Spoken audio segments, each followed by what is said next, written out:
have you seen a marked acceleration in the number of solutions available as a result of COVID? Now, we have, but I imagine you have as well. You know, there's people trying to flog new solutions to you every day. But have you? What have you seen? Well, thankfully, they're getting a lot more sophisticated than lots of Perspex screens, or the worst I saw, which was a cardboard box you could put your head in. That was fantastic. You know, what an innovation. They painted it white, mind you. It sort of made me question, if you're really having to go to that length, why are you in the office in the first place? It's done two things. It's made clients, I think, because of the uncertainty, clients are much more open to the idea of investing in, PropTech to deliver the data they need. And also the PropTech industry has realized it's a big opportunity, that effectively we're going to have a step change in our relationship to the office, and things are going to be much more uncertain, things are going to be much more dynamic, much more variable, and without some sort of PropTech solutions to deliver that data that we need and to deliver a user experience in a much more variable, dynamic workplace, we need all of that, really. Yeah, PropTech has seen that it's a big new space, right? There's a new PropTech company comes into the market almost every month at the moment. Yeah. Oh, the amount of emails I'm getting with people promising to, solve everything for me. The silver bullet. Yeah. There is no silver bullet though. So there's another question that came in prior to this. Thank you everyone who sent questions in. It's really good to get them prior to, so we can do a little bit of reading and put a little bit of brain power behind them as well. Have you seen significant uptake in the number of clients who want to use PropTech solutions post-COVID, both to gather data and as long-term solutions? Absolutely. We've had several clients in the past who've been very interested. We've had a number where we've done trials on various PropTech solutions, and there's been some very interesting case studies out there. But it's almost, it's just accelerated so much. The amount of interest, the conversations we're having, our conversations are obviously mainly around the future workspace and what clients might need going forward. However, they always turn to potentially PropTech solutions now, whereas before now, they probably would get shut down. Oh, I haven't got the money to invest in that. Oh, that's not for us. Now it's, oh, really? Okay. Clients are recognizing, I said earlier, that things are going to be much more variable. Things are going to be much more dynamic. The old cookie cutter approach to workplace design just doesn't work anymore. I've never been a fan of that anyway. Every organization is unique. However, it fundamentally won't work going forward.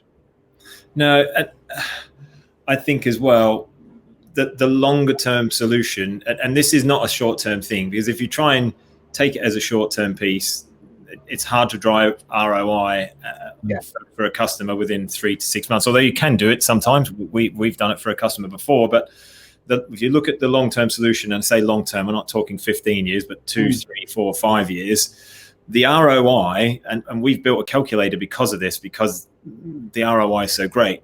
3 to 5 years, if you can put 30% more people onto a floor or into a building, given the cost of office space, and you can close a building down, that the ROI is off the charts. I mean, the cost of the software, the services, the installation, the platform, if you amortize that over 3 years, or you draw that cost out over 3 to 5 years, there is no better ROI, I don't think. Well, I would challenge you on that. There probably is no easier ROI.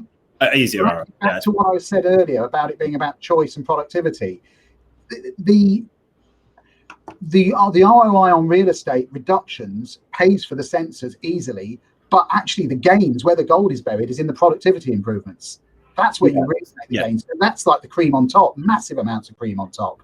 Well, so you can build the ROI based on the real estate savings by, but I think, as I say, it's a lot more measuring your attrition levels, measuring all of that, and seeing how your investment in PropTech has changed your productivity, has changed your people's morale, has improved their experience. Well, then the businesses have to do something about it, which is what we hope everyone does, because getting the ROI is easy, as you say. it's doing something about it with those ROI savings, is investing it back into space and making spaces better. We've been talking to quite a few people, obviously, about going back to the office. People are talking about changing their office spaces, and not just being desks upon desks and a few meeting rooms. Collaboration spaces. I imagine you're hearing a lot about collaboration spaces. We hear a lot of people now saying, and we get asked, but measure my meeting rooms and everything else. So you overlay indoor air quality on top of this, and you talk about productivity and the occupancy and capacity, and you've got a very powerful solution. Absolutely. But people, just because you change a space doesn't mean it's going to work. So you have to measure the collaboration spaces. So in front of me is a whiteboard. You want to know how much time people spend at the whiteboard as opposed to sitting at the desks and the chairs that I'm sitting at now.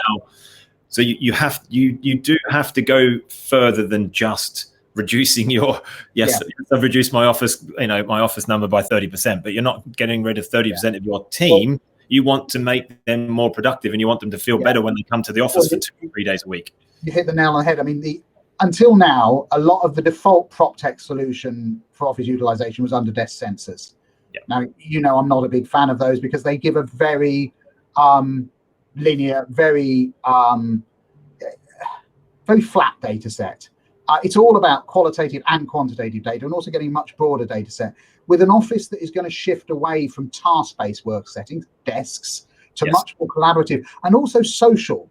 What we're actually hearing from a lot of staff, we're challenging through workshops we're running. We're challenging people to ask what is the office actually for now? Is it somewhere you're going to go and sit and tap away at a computer?